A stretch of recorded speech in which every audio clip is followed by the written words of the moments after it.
If you're an American, you understand the challenge we face when it comes to the cost of healthcare. In fact, 66% of bankruptcies are due to medical bills. That's about 530,000 families that file for bankruptcy every year in the United States. Being obese is associated with an extra $2,500 in medical costs annually. And just to be clear, being obese is categorized as having a body mass index of 30 or higher. How heavy is that? Well, I'm at the high end of normal with a BMI of 24.8. If I gain a pound or two, I'll be within the overweight category. If I gain 24 pounds, I'll be in the obese category. So the threshold for me is pretty tight. I'm careful to watch my weight because I've read that managing my weight is one thing I can do to maintain my health. Overall, the cost to Americans for medical care related to obesity is nearly $150 billion every year. According to an article published on the National Institute of Health website, weight loss of 5 to 10% can have significant health consequences. If losing about 10 to 20 pounds as a person who is around the 200-pound mark can improve health outcomes, which can save money, well, I love the idea that we can lose a little weight and also save money. Being healthy is one of the most critical steps to take when considering your finances. I want to invest my money, not waste it on medical bills. If being lighter will help me in that endeavor, I'm going to do my best.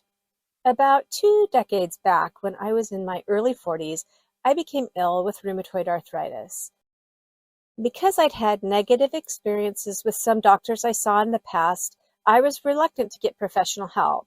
Of course, in retrospect, this was a huge mistake. I could have saved myself a ton of pain and a lot of money. Before I finally broke down and saw a doctor, I would scour the internet looking for solutions for my increasingly bad joint pain. I don't know for sure how much I spent on health store solutions like glucosamine, joint health capsules, Aspirin, and over-the-counter pain relievers and more. And I suspect it was thousands of dollars when it was all said and done. When I did finally see a doctor, he was able to help me with prescription drugs that actually worked, and within a week or so, I was back to feeling good again. What a waste of time and money for me to try to solve a serious autoimmune condition without the help of a professional. But I learned a lesson. Not all doctors are amazing people who are able to help you, but some are. I'm not a medical professional, so I can't address solutions to being overweight, but I can tell you the way I keep my weight in check. I eat mostly plant-based food. I'm not 100% plant-based. I just do the best that I can, and if I feel like an egg or a hamburger, I just don't worry about it and I eat it. I eat meals and I avoid snacking. I eat a fiber-heavy breakfast and I eat a lot of beans. I go for walks and hikes. In fact, I recently read that walking regularly can reduce the incidence of chronic illness by 30%. I practice yoga. I schedule exercise so I don't blow it off. I weigh myself regularly, and if I notice that I'm allowing my weight to creep up, I'll make a few changes to get it back to where I like it. And by the way, I like to keep my weight at the high end of normal. I find that as I age, having a little extra weight keeps my face wrinkles at bay, at least so far. I eat 2 big meals each day, with lunch as the most calorie-dense meal. Later in the day, I'll have a light meal instead of a heavy dinner.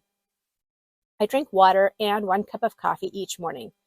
Not soda, diet soda, juice, beer, wine, or other beverages. I just drink water.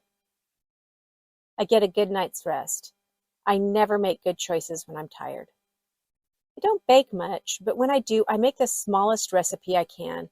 For instance, I'll have a cookie recipe, and then after the cookies are baked, I'll freeze them, so I must plan to enjoy a cookie.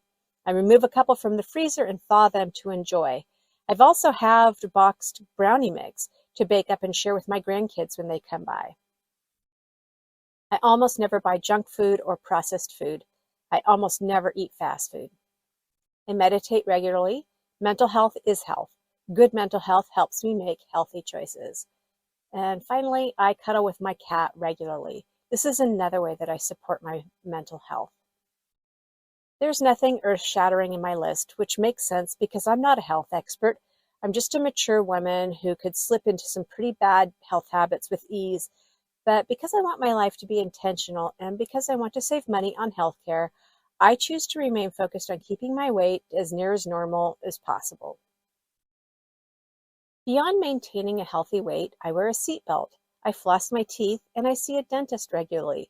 I don't drink and drive, and I look both ways before I cross the street.